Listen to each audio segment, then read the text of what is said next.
இன்னைக்கு நம்ம அரசாங்கம் அவங்க எல்லாரும் என்னமோ வந்து கார்கில்ல போய் நாட்டுக்காக உயிரை விட்டவங்க மாதிரி ஒவ்வொருத்தருக்கும் 10 லட்சம் ரூபாய் கொடுக்குறாங்க. எனக்கு வந்து போஸ்ட் வருது, அது மாதிரி காமெடி போஸ்ட் வருது. ஒரு வடிவேலும் கோவை சரளாவும் பேசிக்கிற அந்த வாடி என்ன பண்ண காலம் மாறி போச்சோட போஸ்டர்ல வந்து பாத்தியா குடிக்கிறேன்னு சொல்லி நீ கிண்டல் பண்ற, பாத்தியா 10 லட்சம் ரூபாய் இன்சூரன்ஸ் போட்டு வச்சிருக்கேன், நான் செத்து போனா 10 லட்சம் ரூபாய் வரும்.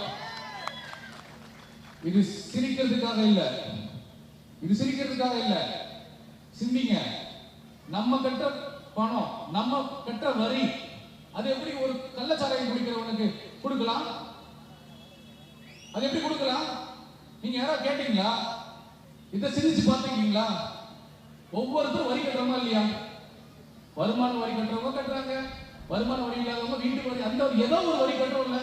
நம்ம பணத்தை கள்ளச்சாராயம் குடிச்சுட்டு எதுக்கு உதவாத ஒருத்தனுக்கு அது எப்படி மானியமா கொடுக்கலாம்?